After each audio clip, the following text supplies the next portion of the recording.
כתוב העבר עין והעתיד עדיין וההווה כהרף עין. מאמר החכם, מהמאמרים שאנחנו הכי אוהבים. כתוב שהעתיד זה עד יין, עד ששותים את היין של פורים, עד לא ידע, בין ארור המן וברוך מרדכי. רק עד שמגיעים לפורים עם היין של פורים, העתיד עדיין, עד יין, אז אי אפשר להבין איך שיודעים את העתיד, בגלל שעד לא ידע, לא יודעים את העתיד בכלל. עכשיו נשאל שאלה פשוטה, מי אומר בכלל על השם, הרמב"ם כותב שאפשר לדעת את השם רק עם שלילות, ידיעת השלילה, לשלול ממנו כל חיסרון. אם נתפס אצלנו שטיפש זה חיסרון, אז צריך לשלול את זה ולומר שהשם לא טיפש. את כל משהו בגדר חיסרון צריך לשלול מהשם, בגלל שבלשון הזוהר השם הוא שלמות הדחול או שלמות הכל, אין לו שום, לא חסר לו כלום, אין לו שום חיסרון. אבל להגדיר מה זה חיסרון זה סיפור אחר. שזה כאילו לפי התפיסה שלנו כבר, לפי המגבלות של השכל שלנו, איך שהשכל שלנו תופס, מה זה בכלל מעלה, מה זה בכלל חיסרון. אם אצלי זה נדמה לי, יכול להיות שזה דמיון שווא לגמרי, אבל אם אצלי נדמה שמשהו חיסרון, אני צריך לומר שחלילה וחס זה לא שייך לקודש ברוך הוא, שהוא שלמות, אין לו חיסרון. אז יש פה איזה עלייה וקוץ בגדר הזה, בגלל שלומר בכלל מה זה נקרא חיסרון, זה תלוי בי, בהגבלה של השכל שלי, בהרגשה שלי. עכשיו נחזור לענייננו. כל הבעיה כאן זה איך השם יודע את העתיד. למה זה לא סותר את זה שיש לי בחירה חופשית לגמרי, שאני יכול להיות עוד כמו משה רבנו הרם כותב. אני יכול להיות כמו משה רבנו, אם אני רוצה, יכול להיות כמו בלעם הרשע, כמו ירבעם בן נבט. מה שאני רוצה. הכל תלוי בי. מי בכלל אומר שלדעת את העתיד זה מעלה? אולי לדעת את העתיד זה חיסרון.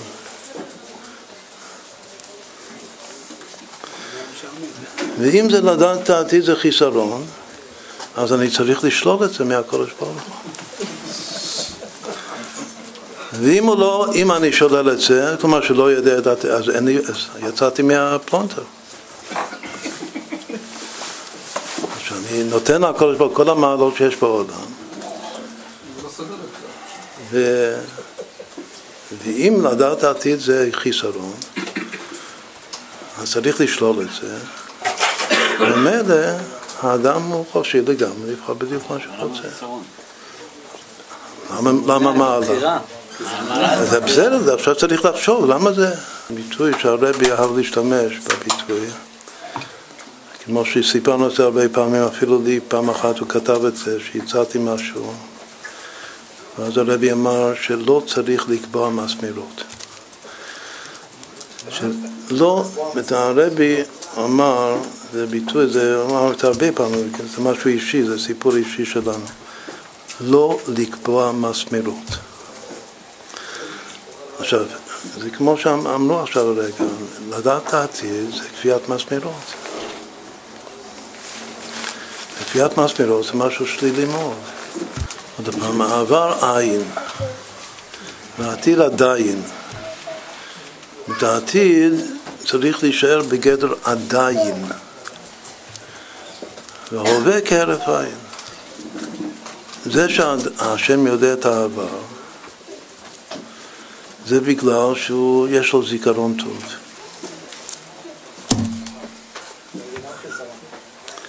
יש לו זיכרון טוב. אז הוא יודע מה שהיה. אז אם העבר, הרי העבר עין, הוא כבר לא קיים. אז איפה הוא כן קיים? הוא רק קיים בזיכרון. חוץ מהזיכרון, העבר אין. גמרנו איתו. מה כתוב במגילת אסתר, שלומדים איזה כלל גדול לגבי כל השנה כולה, וכל מה שהיא תרחש בעבר. והימים האלה נזכרים ונעשים, אומר האריז"ל, חז"ל על זה אבל שם טוב. שאם הדבר נזכר כדבעי הוא נעשה מחדש, כלומר שהעבר הופך להיות הווה, וביתר שאת, שכל שנה הפורים זה יותר מהפורים הקודם. ומכוח מה? מכוח העבר עין. עין מזל לישראל. מי זוכר את הבית הראשון של עין בעזר של רב נחמן? יש לו זיכרון טוב, מה הוא זוכר? הוא זוכר את העין, הוא זוכר את הלא כלום. הזיכרון הכי טוב שזוכרים את העבר עין, שזה המקור של הכל, הכל זה יש מאין. מה זה יש מאין? זה ההווה מהעבר. זה פשט הכי פשוט. השם בורא את העולם בכל רגע יש מאין. מה הכוונה יש מאין? בורא את העולם, בורא את ההווה, שזה היש, מהעבר, שזה עין. העבר עין. איך הוא בורא את זה? מכוח הזיכרון שלו, מכוח הנזכרים ונעשים. הוא זוכר מה שהיה, ולפי זה הוא עושה את זה עכשיו. מה לגבי ההווה? השם יש לו ראייה טובה. הוא רואה את הכל. עכשיו, ברגע הזה, את ההווה הוא מתואר כהרף עין. יש דברים שקורים כל כך מהר שאני לא תופס אותם, בגלל שזה פחות מהרף עין, כמו שהסברנו פעם מהפשט של הרף עין.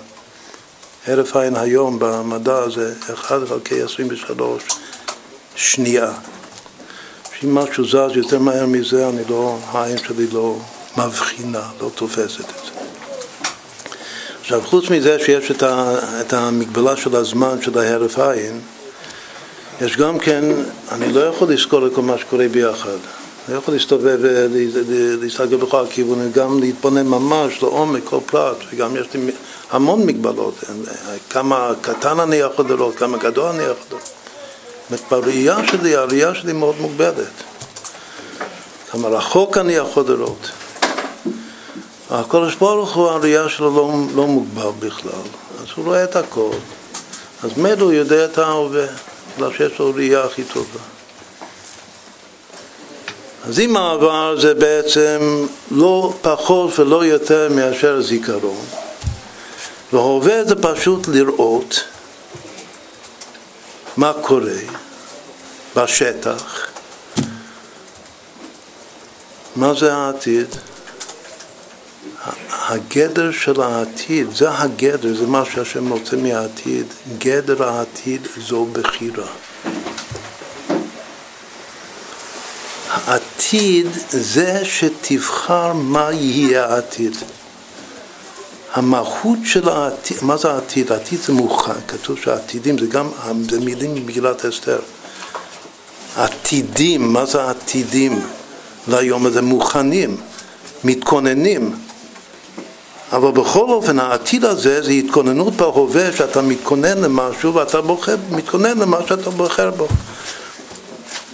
עכשיו גם השם, מי הבוחר החופשי המוחלט? זה הקדוש ברוך הוא בכבודו ובעצמו, הוא בוחר בדיוק מה. וכך הוא מגדיר את העתיד עדיין ככוח הבחירה, שזה כוח הבחירה שלו, שהוא הבוחר המוחלט, והוא נותן לנו המון בחירה, הוא נותן לעם היהודי שאנחנו הבנים שלו, שאנחנו באים מהמוח שלו.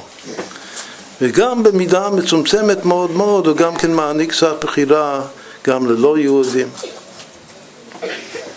כלומר שיש להם קצת עתיד. יש עתיד.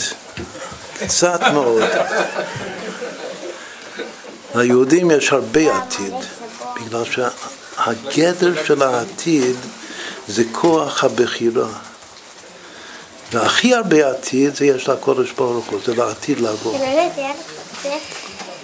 עכשיו, ברגע שככה הבנתי שהגדר של העתיד זה בחירה, אז לדעת את העתיד זה סותר, זה ממש חיסרון הכי גדול שיכול להיות. לקבוע מסמרות בכוח הבחירה זה לקטול אותו. לכן אין דבר יותר חסר מאשר לדעת את העתיד. מתי מגיעים לתובנה הזאת? זה בפורים, עד לא ידע. מה זה עד לא ידע בין ארור המן וברוך מרדכי? לא המן ומרדכי שהיו. אני גמרתי איתם חשבון. אבל יש המן ומרדכי שיהיו. מה הגורל שלהם אני עוד לא יודע. כן, יש שם את הספורט. יש להם גם בחירה חודשית. נראה מה יצא מהם.